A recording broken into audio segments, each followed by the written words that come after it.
Good morning students. आज हम गणित 1 में प्रकीर्ण प्रश्न संग्रह 7 के प्रश्न पढ़ेंगे। तो प्रश्न 1 है, उसमें उचित विकल्प चुनिए। ठीक है, तो प्रकीर्ण प्रश्न संग्रह के जो स्टार्टिंग के विकल्प वाले प्रश्न है वो हम लोग करने वाले हैं। तो प्रश्न 1 है उचित विकल्प चुनिए। उसमें पहला प्रश्न है, निम्नलिखित में से कौन सी प्राथमिक सामग्री नहीं है। तो ऑप्शंस आपको इसमें दिए रहेंगे, 4 ऑप्शंस दिए रहेंगे, वो पढ़ना रहेगा आपको और फिर देखना रहेगा कि क्या आंसर होगा उसका। तो पहला ऑप्शन है, कक्षा में जाकर विद्यार्थियों के उपस्थिति की जानकारी एकत्रित किया।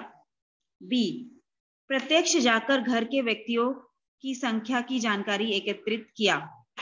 सी, पटवारी के पास जाकर गांव के प्रत्येक किसान की सोयाबीन की खेती का क्षेत्रफल लिया गया। डी, प्रत्यक्ष देखकर नाले की स्वच्छता की जानकारी ली गई। ठीक है स्टूडेंट्स, अभी इसमें क्या है, प्राथमिक सामग्री। तो इस चैप्टर में हम लोग क्या कर रहे हैं कि हमको पता करना है कि कौन सी जानकारी प्राथमिक है। तो वो जानकारियां जो हम लोग प्रत्यक्ष जाकर लेते हैं उसको क्या कहते हैं, प्राथमिक जानकारी।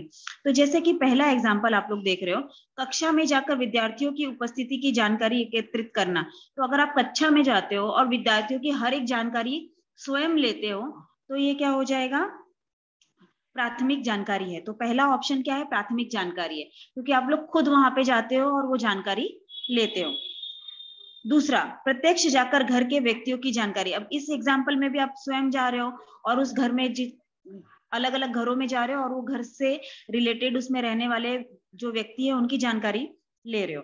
तो वो भी क्या है, एक प्रत्यक्ष यानी कि प्राथमिक जानकारी है। सी देखो, पटवारी के पास जाकर गांव के प्रत्येक किसान के सोयाबीन की खेती का क्षेत्रफल लिया गया। अभी इसमें सी में क्या हो रहा है, पटवारी के पास, पटवारी माने कि जो भी व्यक्ति जो गांव के हर एक खेत का उसके पास रिकॉर्ड रहता है, उसके पास आप जाते हो और डायरेक्टली किसान के पास नहीं जा रहे हो, पटवारी के पास जा रहे हो और वहां से पटवारी ने जो भी जानकारी लिख के रखी है कि इस गांव में जितने भी सोयाबीन के जो किसान है उनके पास कितना क्षेत्रफल वाली खेती है, तो वो जानकारी आप उससे डायरेक्टली ले रहे हो। तो आप क्या कर रहे हो, यहाँ पे डायरेक्टली किसान के पास ना जाकर पटवारी के पास जा रहे हो, इसलिए ये जानकारी क्या है, प्राथमिक सामग्री नहीं है। ठीक है, अगर आप गांव के हर एक सोयाबीन किसान के पास जाते और वो फिर उससे पूछते कि और उसके खेत के पास जाके देखते कि कितनी उसके पास खेती है, तो वो होता प्राथमिक जानकारी। लेकिन यहाँ पे क्या हो रहा है कि आप किसके पास जा रहे हो, दूसरे व्यक्ति के पास जा रहे हो जो कि आपको क्या कर रहा है, किसान से संबंधित जानकारियां दे रहा है। इसलिए जो ऑप्शन नंबर सी है कि पटवारी के पास जाकर जानकारी इकट्ठा करना, ये क्या है, प्राथमिक सामग्री नहीं है। ठीक है, तो सांख्यिकी में हम लोग क्या जानकारी इकट्ठा करते हैं, प्राथमिक। तो हम लोग डायरेक्टली जाते हैं, प्रत्यक्ष जाते हैं, तो वो प्राथमिक सामग्री होती है। डी ऑप्शन देखो, प्रत्यक्ष देखकर नाले की स्वच्छता की जानकारी ली गई। आप स्वयं गए, खुद गए और नाला स्वच्छ हुआ है या नहीं, और उसके आधार पे अगर आप जानकारी लिखते हो तो वो क्या होगा, प्राथमिक जानकारी होगा।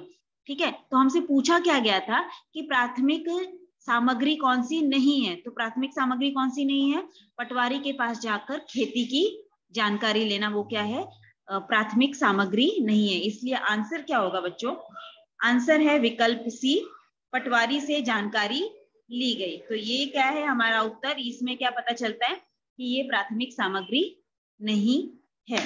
बाकी सब क्या है, तीनों प्राथमिक सामग्री है, 1, 2 और ये 3, ये तीनों क्या है, प्राथमिक सामग्री है। ठीक है, देख लो इसको अच्छे से।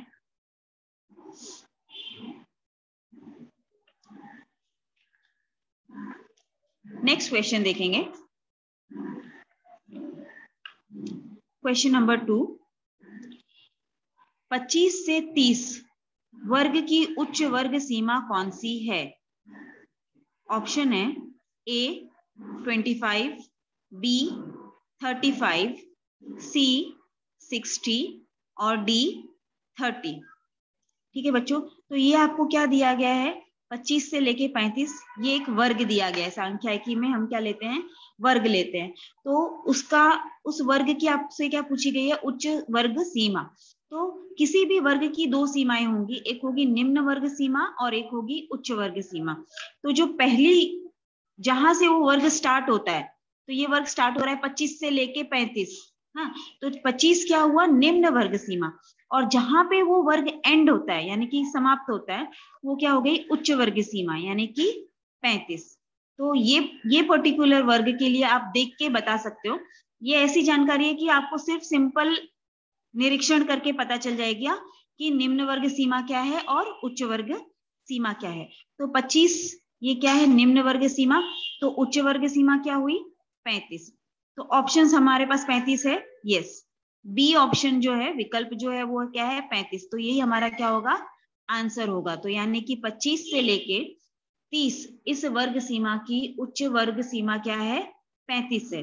तो आंसर में आप लोग क्या लिखोगे, उच्च वर्ग सीमा क्या है, option B is equal to 35। देख लो इसको।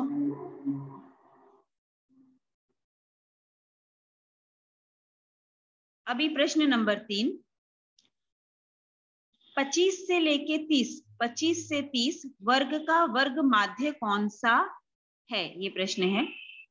ऑप्शन आपको दिए गए हैं, ए 25, बी 35, सी 60, डी 30, ये चार ऑप्शन दिए गए हैं। अब ये प्रश्न, अब इसको देख के नहीं बता पाओगे आप कि इसका वर्ग माध्य क्या है, इसके लिए आपको छोटा सा कैलकुलेशन तो करना पड़ेगा। तो वो क्या कैलकुलेशन है, पूछा क्या गया है, वर्ग माध्य।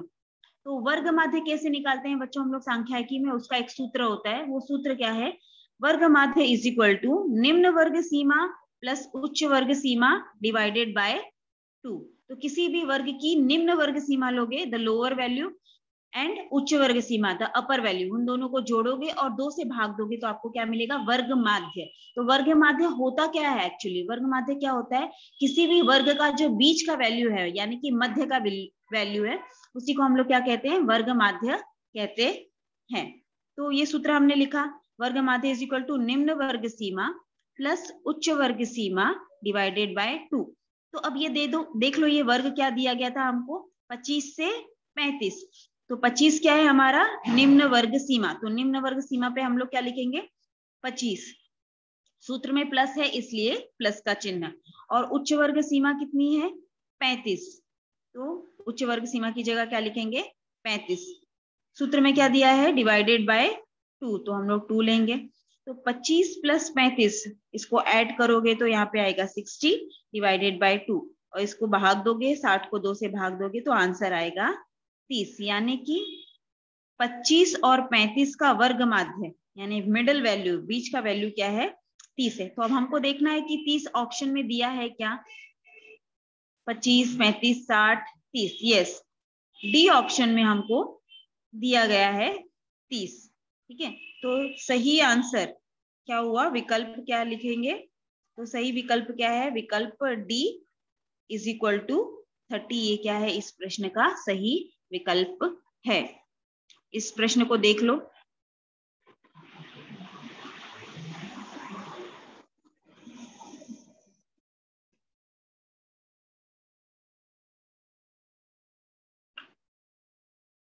चौथा प्रश्न करेंगे बच्चों हम लोग। चौथा प्रश्न आपको दिया गया है, 0 से 10, 10 से 20, 20 से 30 ऐसे बारंबारता सारणी में 10 यह प्राप्तांक कौन से वर्ग में समाविष्ट होगा। ठीक है, और आपको ऑप्शन दिया गया है, ऑप्शन ए 0 से 10, ऑप्शन बी 10 से 20, ऑप्शन सी 0 से 10 तथा 10 से 20 यानी कि दोनों में, ऑप्शन डी 30, सिर्फ एक उच्च वर्ग सीमा दे दी गई है। तो बच्चों इसको करना कैसे, आपको डिसाइड कैसे करना पड़ेगा, कैसे कि ये 10 है, 0 से 10 और 10 से 20, 20 से 30 में तो नहीं होगा, 10 आपको भी पता है, 20 से लेके 10 ये अगर वर्ग दिया गया तो वो वर्ग स्टार्ट हो रहा है 20 से, यानी कि 21, 22, 23, 24, 25, 26 से लेके 30 पे वो एंड हो रहा है। तो आपको खुद समझ में आना चाहिए कि 10 ये संख्या 20 और 30 वाले वर्ग में तो आएगी नहीं, तो फिर किस में आएगी ये संख्या? या तो 0 से 10 में आएगी या तो 10 से 20 में आएगी। ठीक है, अब आपको डिसाइड करना है कि आप 10 को किस में लोगे। तो 10 बच्चों हम लोग क्या करेंगे, अगर आपको ऐसा प्रश्न दिया है तो आपको क्या करना चाहिए, 10 जो संख्या है पूछी गई है ना, तो 10 संख्या उसी वर्ग में लेनी चाहिए जिसमें वो क्या हो, निम्न वर्ग सीमा हो। तो कोई भी संख्या आप किस वर्ग में कंसीडर करोगे कि जिस वर्ग में वो क्या हो, निम्न वर्ग सीमा हो। जैसे कि आप देख रहे हो 10, अगर 10 को इस वर्ग में देखते हो 0 से 10, तो 0 से 10 में 10 कहाँ पे है, उच्च वर्ग सीमा है ना। 0 से लेके 10 देखो, 0 से 10 में 0 क्या है, निम्न सीमा, और 10 क्या है, उच्च सीमा। ठीक है, तो जिस वर्ग में दी गई संख्या क्या है, वो उच्च वर्ग सीमा हो, उसमें नहीं लेंगे हम लोग। ठीक है, फिर किस में लेंगे, वो वर्ग जिसमें जो दी गई संख्या हो किस रूप में हो, निम्न वर्ग सीमा के रूप में हो। तो यहाँ पे दो ऑप्शन में से 10 यहाँ पे क्या है, यहाँ पे 10 उच्च वर्ग में था, यहाँ पे 10 क्या हो गया, निम्न वर्ग सीमा हो गई, और उच्च वर्ग सीमा यहाँ पे क्या हो गया, 20। तो 10 को किस वर्ग में माना जाएगा, 10 माना जाएगा 10 से 20 के वर्ग में। उसका कारण मैंने ये बताया आपको, क्योंकि आपको जो भी संख्या दी गई हो आप उसको किस वर्ग में फिट करोगे, उस वर्ग में डालोगे जहां पे वो संख्या किस रूप में हो, निम्न वर्ग सीमा के रूप में हो, ना कि उच्च वर्ग सीमा के रूप में। इसका बच्चों एक और कारण हम लोग ये मानते हैं कि जैसे कि 10 से लेके 20, 10 से लेके 20 इस संख्या में अगर मान लो कभी 10.2, 10.5, 10.7 आ गया, तो बायोलॉजी की आपको दिखाई दे रहा है कि वो 10.5 भी 10 से बड़ा है, 10.7 भी 10 से बड़ा है, 10.9 भी 10 से बड़ा है। तो इसका मतलब उसको किस वर्ग में ऑटोमेटिकली जाना चाहिए, 10 से लेके 20 के वर्ग में। लेकिन अगर आप ये 10 को मान लेते हो 0 से 10 के बीच में, तो क्या होगा, अगर एक संख्या आती है 10 से 10.5, तो 10.5 क्या 0 से 10 वाले संख्या वाले वर्ग में फिट होगी, नहीं होगी। ठीक है, क्योंकि वर्ग कहाँ पे खत्म हो जा रहा है, 10 पे ही खत्म हो जा रहा है। तो अगर वो 10 पे खत्म हो जा रहा है तो 10.5 तो उसमें आएगा नहीं। लेकिन अगर आप 10 से स्टार्ट वाला वर्ग लेते हो, 10 से 20 वाला ले रहे हो, तो उसमें मान लो अगर दशमलव में भी संख्या आती है 10.2, 5, 10.7, 10.9, तो वो सब संख्याएं, दशमलव वाली संख्याएं 10 से लेके 20 वाले वर्ग में आ सकती हैं। ठीक है, तो ये कारण भी है कि हम लोग उसको किस में लेंगे, 10 से लेके 20 वर्ग में समाविष्ट करेंगे। तो आंसर हमारा क्या होगा बच्चों, करेक्ट ऑप्शन आंसर बी, 10 यह संख्या कौन से वर्ग में समाविष्ट होगी, ऑप्शन बी 10 से लेके 20 इस वर्ग में जो संख्या 10 है वो क्या होगी, समाविष्ट होगी। देख लो इसको एक बार।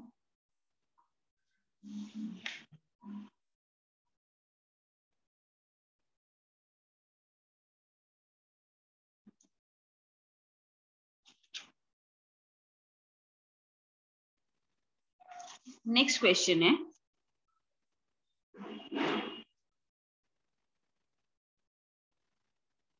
फिफ्थ क्वेश्चन, यदि x बार यह x1, x2 dot dot dot xn और y बार यह y1, y2 dot dot dot yn का माध्य हो, तो आपको एक सीक्वेंस दिया गया है, वो क्या है, x1, x2, x3 से लेके xn तक यानी अनंत तक। दूसरा आपको क्या सीक्वेंस दिया गया है, y1, y2, y3 से लेके yn तक। और ये बोला गया है कि अभी ये जो आपको सारणी दी गई है, ठीक है, तो इसमें जो पहला वाला है x1, x2, x3 से लेके अनंत तक, उसका वर्ग माध्य यानी कि वो जो उसमें जितनी भी संख्याएं होंगी उसका जो माध्य होगा यानी बीच का वैल्यू क्या है, x बार। x के ऊपर अगर आप ये लिखते हो, इस तरह का चिन्ह बनाते हो, तो उसको क्या बोला जाता है, x बार। और y के ऊपर इस तरह का चिन्ह बनाते हो तो इसको बोला जाता है y बार। ठीक है, तो y बार क्या है, y1, y2, y3 से लेके y1, yn तक की संख्याओं का माध्य यानी कि बीच वाली एक कोई संख्या है। ठीक है, तो आपको क्या बताना है, और z बार यह क्या है, x1 x2 dot dot dot xn y1 y2 y3 dot dot y1 का माध्य हो तो z बार कितना होगा। ठीक है, तो आपको क्या बोला गया है, वही दो सारणी दी गई है। अब सारणी क्या बोला गया है कि z बार क्या है, यह क्या है, ये दो जो सारणी आपको दी गई है इसका क्या है, माध्य है। ये दोनों सारणी को कंबाइन करते हो तो उसका क्या माध्य दिया गया है, z बार। तो z बार का वैल्यू कितना है वो आपको फाइंड आउट करने का है। ठीक है, उसके लिए आपको चार ऑप्शंस दिए गए हैं। Option A x bar plus y bar divided by 2, B option दिया गया है x bar plus y bar, C है x bar plus 5 divided by n, D option है x bar plus y square divided by 2n। तो इसको आपको calculate करके देखना पड़ेगा कि z बार का वैल्यू कितना आता है। लेकिन बच्चों एक बार प्रश्न में आप यहाँ पे ही देख लो कि x1 x2 xn तक ये जो सारणी जाती है, हाँ, उसको आप लोग क्या मानोगे, x बार, उसका वर्ग माध्य क्या है, x बार है। और जो यहाँ पे दिया है y1 y2 y3 से लेके yn तक, उसका वर्ग माध्य क्या है, y बार है। ठीक है, तो इसको कैसे हल करेंगे देखेंगे।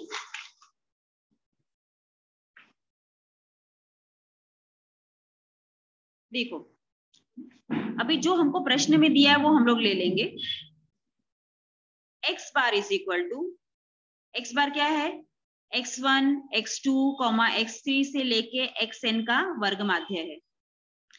y बार क्या है, y1 y2 y3 से लेके yn तक का क्या है, वर्ग माध्य है। यानी ये दो जो सारणी दी गई है उनका वर्ग माध्य है, यानी दैट इज मिडल वैल्यू। तो अब इसको कैलकुलेट करते हैं। तो x बार होता क्या है बच्चों, वर्ग माध्य का सूत्र होता है summation of x divided by n। Summation, ये चिन्ह रहता है समेशन, यानी सिग्मा का चिन्ह इसको कहते हैं। समेशन का मतलब होता है योगफल। तो x बार एक्चुअल में है क्या, x बार है सभी x। तो ये जो सारणी x वाली सारणी है उसमें जो भी x हैं उनका क्या है, टोटल। तो समेशन ऑफ x, अब ये समेशन ऑफ x में क्या आ गया, सभी आ गए, x1 x2 x3 से लेके xn तक सभी चीज आ गए, divided by n। Divided by n यानी ये n मतलब कि उस पर्टिकुलर सारणी में जितनी भी संख्या है, 100 है 200 है, जितनी भी संख्या है जहां पे भी वो सारणी होती है, डिवाइडेड बाय दैट नंबर, उसी क्या बोलते हैं, वर्ग माध्य। तो summation of x divided by n। अभी इसको क्या करो, क्रॉस मल्टीप्लीकेशन करो। दैट मीन्स ये जो n है, n का यहाँ पे ये n भाग है, यहाँ पे आएगा तो क्या हो जाएगा, गुणा। तो n का गुणा x बार में किया तो n गुणे x bar is equal to, अब समेशन ऑफ x अकेला बचा यहाँ पे, so that is summation of x। तो यही चीज हम लोग y के लिए भी करेंगे। y के लिए भी वही सूत्र है, y bar is equal to summation of y divided by n। ये सूत्र है बच्चों, वर्ग माध्य का सूत्र है।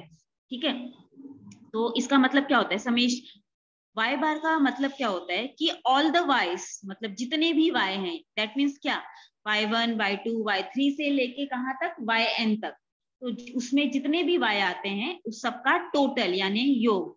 तो summation of y is divided by n। n is what, n is number of the, जो भी संख्याएं हैं उस सारणी में आने वाली संख्याएं, जितनी भी संख्या हो, 100 हो 200 हो 1000 है, दैट डजंट मैटर। उसका मतलब है कि जितनी भी संख्या हो उसको आपको उससे डिवाइड करना है। तो y के लिए भी वही हम लोग ने लिखा, क्या लिखा, y bar is equal to summation of y divided by n। अब n क्या है, भाग में है, इस तरफ भागे रूप में है, तो उसको हम लोग क्या करेंगे, अगर हम लोग लेफ्ट साइड लेके जाते हैं तो वो क्या हो जाएगा, गुणा। तो क्या हो जाएगा, n गुणे, अब चिन्ह नहीं लिया मैंने तो नहीं, चिन्ह नहीं लगाओगे तो भी चलेगा, तो n y bar is equal to क्या हो जाएगा, summation of y। Summation of y यहाँ पे सिर्फ अकेला बचा, तो ये दो हम लोग ने चेंजेस लेके आए, that is n x bar is equal to summation of x और n y bar is equal to summation of y। ठीक है, अभी हमको प्रश्न में क्या बोला गया था कि जो दो सारणियां हैं, x वाली सारणी और y वाली सारणी, उसका वर्ग माध्य अगर क्या हो, z बार हो, तो क्या होगा? तो आंसर z बार का मान क्या होगा? तो हम लोग लेके देखते हैं। तो z bar is equal to, तो वो दो सारणी का टोटल ले लो। तो वो दो सारणी का टोटल क्या है? Summation of x plus summation of y divided by 2n, यानी कि दोनों सारणी को जोड़ा। मैंने क्या जोड़ा?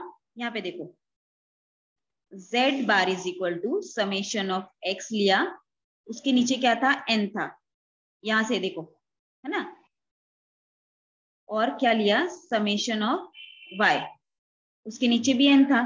तो ये क्या हो गया? Summation of x plus summation of y यहाँ पे आ गया, और n प्लस n क्या हो गया? 2n हो गया।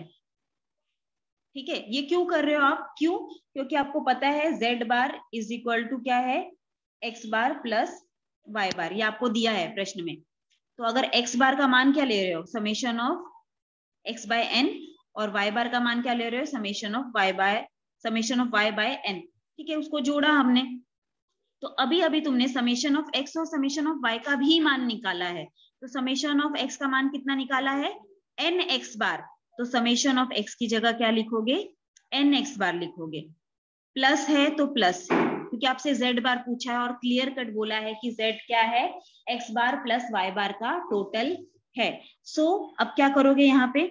तो समेशन ऑफ x की जगह क्या लिखे? nx बार, और समेशन ऑफ y, तो समेशन ऑफ y ये था बेटा, तो समेशन ऑफ y की जगह क्या लिखोगे? ny बार। तो यहाँ पे क्या लिखोगे? ny bar. Summation of y की जगह क्या लिखा तुमने? ny बार, क्योंकि आपने वो निकाला था, डिवाइडेड बाय 2n। अब यहाँ पे देखो n कॉमन दिख रहा है, दोनों में कॉमन है, तो उसको हम लोग क्या कर सकते हैं? बाहर निकाल सकते हैं। तो बाहर निकाला n, तो ब्रैकेट में क्या आया? बचा क्या?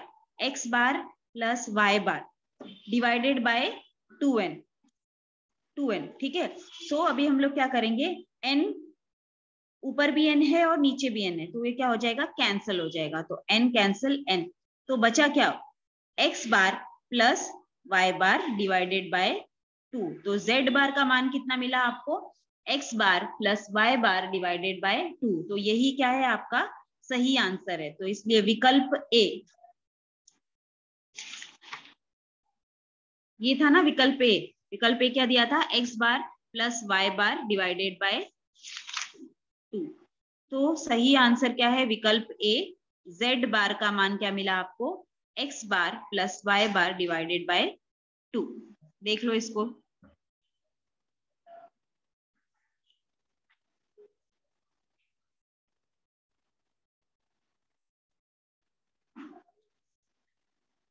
ठीक है बच्चों, अभी हम लोग 6th क्वेश्चन देखेंगे। 6th प्रश्न क्या है?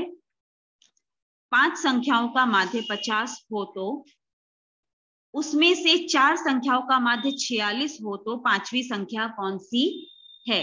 Option A 4, option B 20, option C 434, option D 66।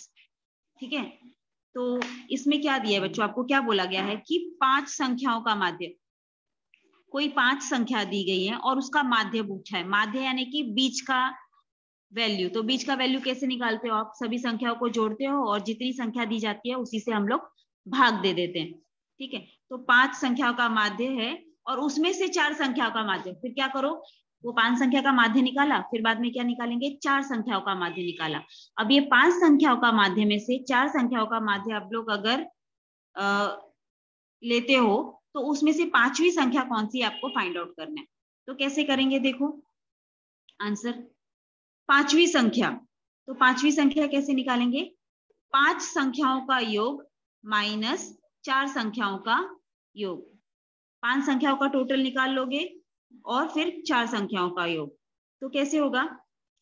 5 संख्याओं का योग यानी 5 लिया, वो 5 संख्याओं का तुमको क्या, वो 5 संख्या कौन सी आपको पता नहीं है, लेकिन ये पता है कि उसका माध्य कितना है, बीच का वैल्यू क्या है। तो बीच का वैल्यू उसको हमको क्या मिला? 50 मिला। 50 दिया था ना, 5 संख्याओं का माध्य 50 दिया था। तो तो वो 5 संख्याओं एक्चुअल में उनका टोटल कितना हुआ?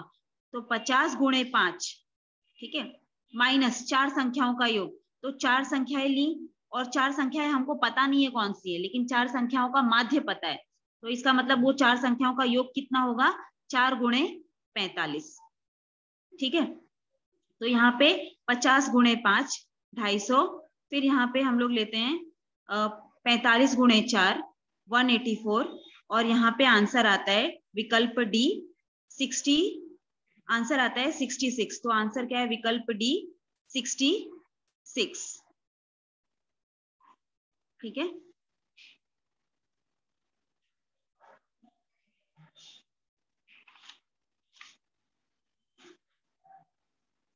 अभी हम लोग देखेंगे क्वेश्चन नंबर 7। 100 प्राप्तांकों का माध्य 40 है, उनमें से संख्या 9वां प्राप्तांक 30 है, उनमें से संख्या 9 का प्राप्तांक 30 है। यदि 30 के स्थान पर 70 लिया जाए और शेष प्राप्तांकों को वही रहने दिया जाए तो नया माध्य कितना होगा। ठीक है, तो ऑप्शंस देख लेते हैं क्या है इसके।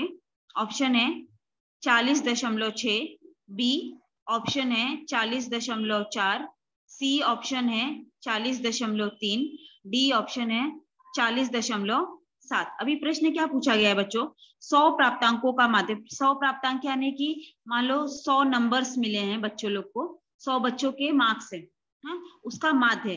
तो ये 100 बच्चों की जो मार्क्स है उसका मिडल वैल्यू, बीच का वैल्यू क्या माध्य आ रहा है 40, ये प्रश्न में दिया गया है। अब वो जो 100 नंबर मिले हैं उसमें से किसी एक स्टूडेंट, यानी वो 9 नंबर पे 9th नंबर पे जो स्टूडेंट है उसका प्राप्तांक, यानी उसको कितने मार्क्स मिले हैं, 30 मार्क्स मिले। तो आपको क्या फाइंड आउट करना है कि अब 30 के स्थान पे क्या करना है, आपको 70 लेना है कि अब वो 9वां जो बच्चा है उसका मार्क्स है 30, लेकिन आप क्या करो 30 को हटा दो, और 30 को हटा के मान लो कि वो जो 9वां बच्चा है उसको 70 मार्क्स मिले। तो अब क्या हो गई, पूरी की पूरी 100 मार्क्स की सारणी में एक चेंज आप लेके आते हो। तो अगर एक चेंज लेके आते हो तो जब कुछ चेंज नहीं था तो उसका माध्य था 40 उस सारणी का, लेकिन चेंज लेके आते हो, एक बच्चे का आपने क्या कर दिया, मार्क्स चेंज कर दिया, तो माध्य भी क्या हो जाएगा, चेंज हो जाएगा। तो अब नया माध्य क्या है वो आपको पता करना है। तो कैसे पता करेंगे, देखो नया माध्य इज इक्वल टू, अभी देख लो यहाँ पे समेशन ऑफ 100 प्राप्तांक, यानी कि 100 प्राप्तांकों का टोटल, यानी कि मान लो 100 बच्चे हैं, उनको 100 बच्चों को अलग अलग मार्क्स मिले हैं, तो वो उन सभी बच्चों का 100 के 100 बच्चों के मार्क्स का टोटल कितना होगा, कितना होगा देखो 100, यानी कि 100 बच्चे हैं तो 100 गुणे 40, 40 क्यों लिया हमने, क्योंकि 40 क्या था, उसका माध्य दिया गया था, आपको बोला गया था कि 100 बच्चों के मार्क्स अगर लेते हो तो आपको माध्य कितना है 40 है, तो 100 गुणे 40, आंसर यहाँ पे है 4000। ठीक है, तो अभी हम लोग देखो नया माध्य कैसे निकालते हैं, ये एक साइड कैलकुलेशन था। तो नया माध्य निकालने के लिए आपको क्या करना पड़ेगा, जो पुरानी संख्या है, ठीक है, उसका जो टोटल है, पुरानी जो 100 नंबर का टोटल है उसमें से क्या करना पड़ेगा, 30 घटाना पड़ेगा, और 30 की जगह क्या रखना पड़ेगा, 70 रखना पड़ेगा। हाँ, और उसको किससे करोगे, 100 से डिवाइड करोगे। तो 40 गुणे 100 माइनस 30 प्लस 70 डिवाइडेड बाय 100, तो 40 गुणे 100 कितना होता है 4000, माइनस 30 प्लस 70 डिवाइडेड बाय 100। अब 4000 में से 30 जाएगा तो आंसर आता है 3970 प्लस 70, जो हम लोग 70 ले रहे हैं, 30 को हटा दिया तो 30 माइनस हो गया, 70 ले रहे हैं उसकी जगह पे, तो इसलिए 70 को हमको ऐड करना पड़ेगा। तो 70 लिया तो डिवाइडेड बाय 100, तो क्या हो जाएगा 3970 प्लस 70 क्या होगा 4040 डिवाइडेड बाय 100। तो इसको ये जीरो कैंसिल, 404 को अगर 10 से आप भाग दोगे तो आपको आंसर मिलेगा 40.4। तो माध्य क्या है, नया माध्य क्या है 40.4, और पुराना माध्य क्या था 40 था। ये क्यों आपको अलग माध्य मिला, क्यों, क्योंकि आपने जो 100 नंबर्स दिए गए थे उसमें से एक नंबर 40 को हटा दिया और उसकी जगह 70 रख दिया, और उसके वजह से क्या हो गया, आपका माध्य चेंज हो गया। तो अभी आपको देखना है कि ये 40.4 ऑप्शन में है हाँ, तो 40.4 ऑप्शन में बी पे है, तो आंसर क्या है? बी, ऑप्शन बी 40.4 क्या है आपका आंसर है। एक बार देख लो इसको।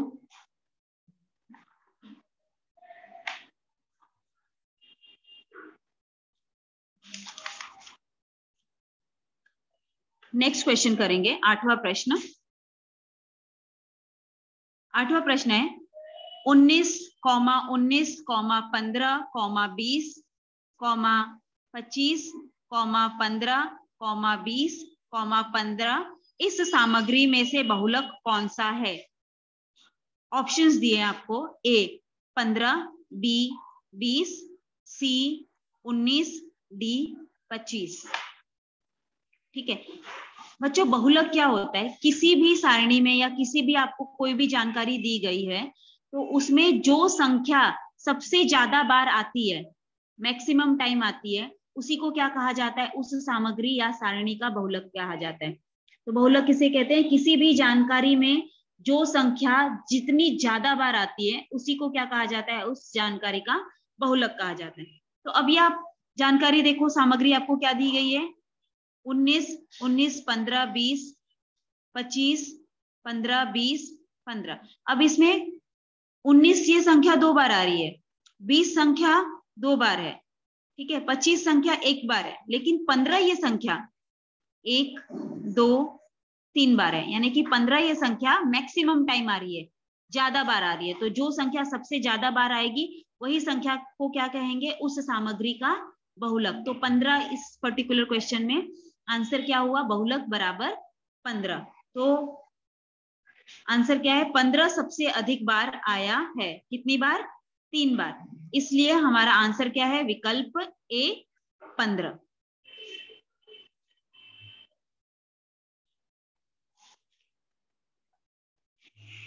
ठीक है, अभी हम लोग देखेंगे क्वेश्चन नंबर 9।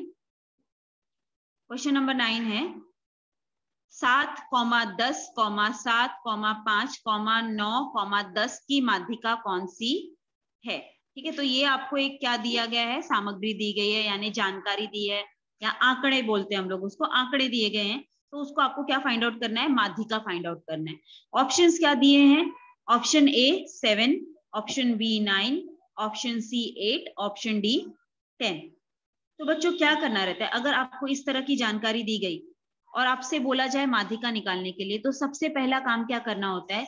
जो आंकड़े दिए जाते हैं उसको हम लोग आरोही क्रम यानी असेंडिंग ऑर्डर यानी कम से ज्यादा इस रूप में अरेंज करते हैं।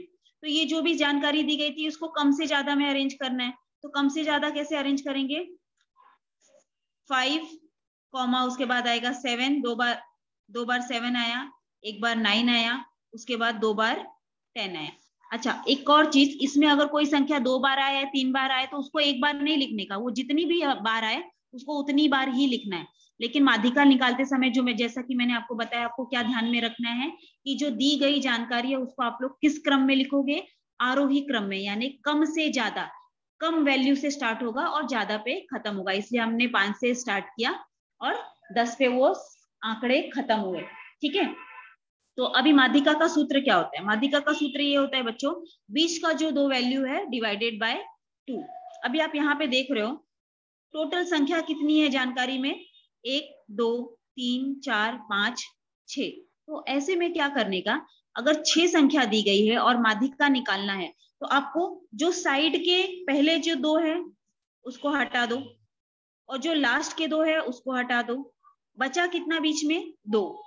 अगर 5 संख्या दी होती तो 2 साइड का हटा दिया, 2 दूसरे साइड का हटा दिया, तो बीच में सिर्फ एक ही संख्या बचती और वही संख्या क्या होती? माध्यिका होती।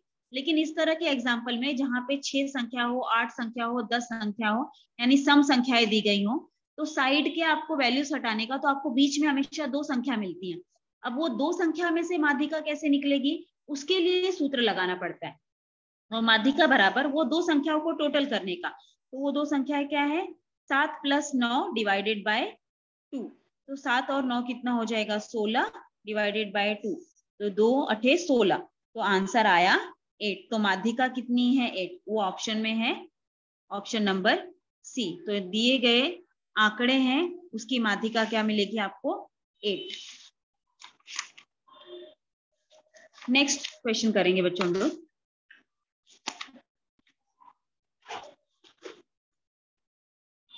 दसवां क्वेश्चन देख लो।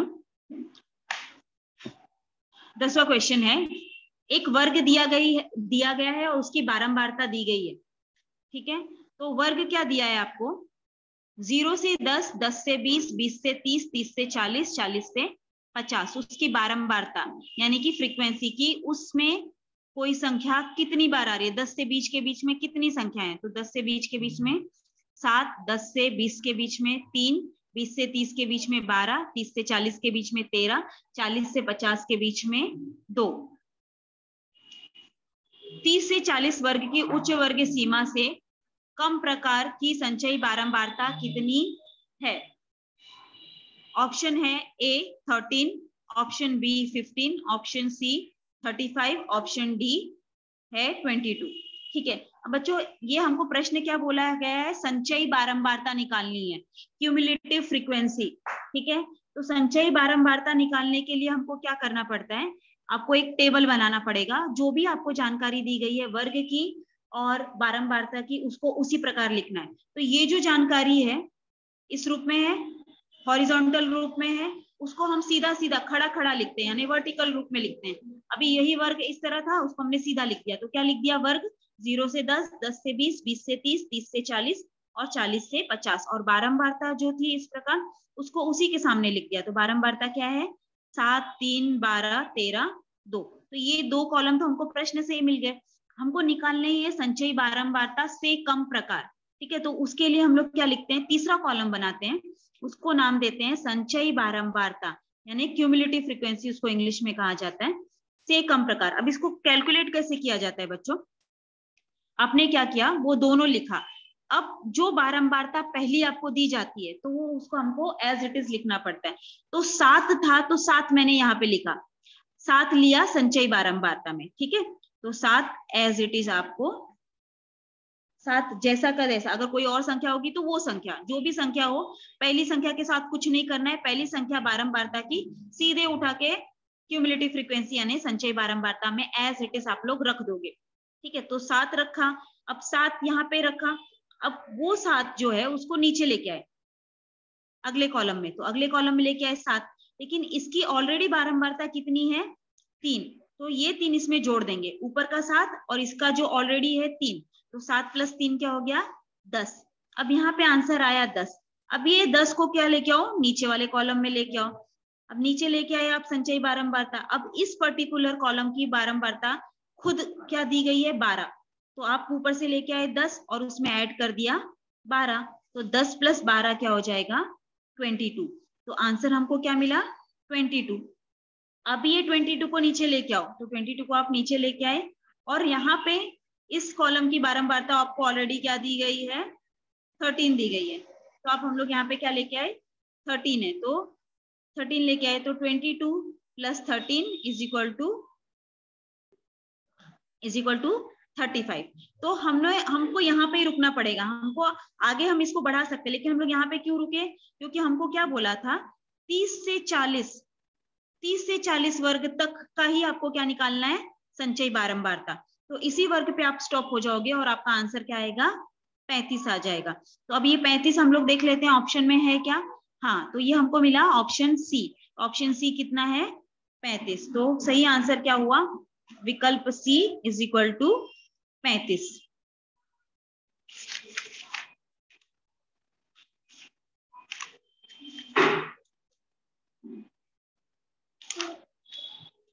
एक और क्वेश्चन हम लोग देख लेंगे।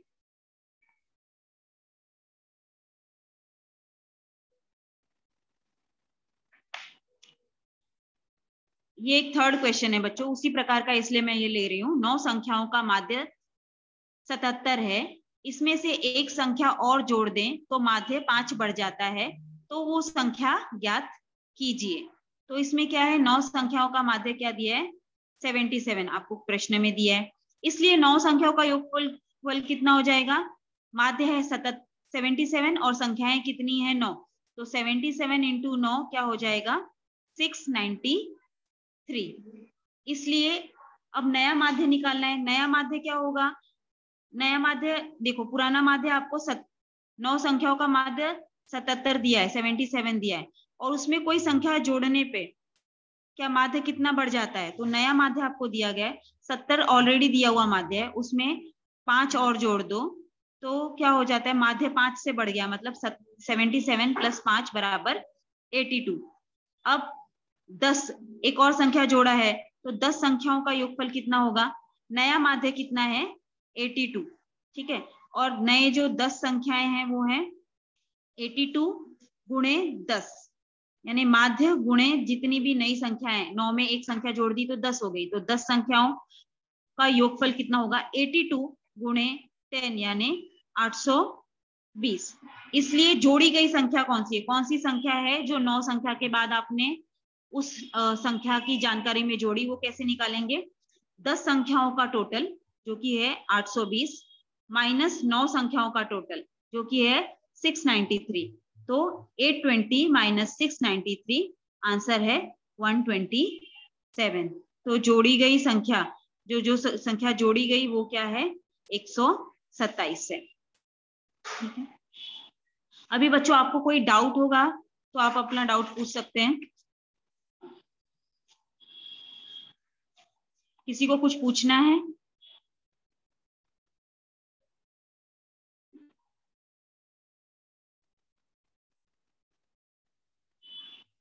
स्टूडेंट्स आज हमने जो मैथ्स 1 का चैप्टर 7 सांख्यिकी का प्रकीर्ण प्रश्न संग्रह 7 के क्वेश्चन नंबर 1 के जो सभी प्रश्न थे वो हल किए हैं। Thank you students.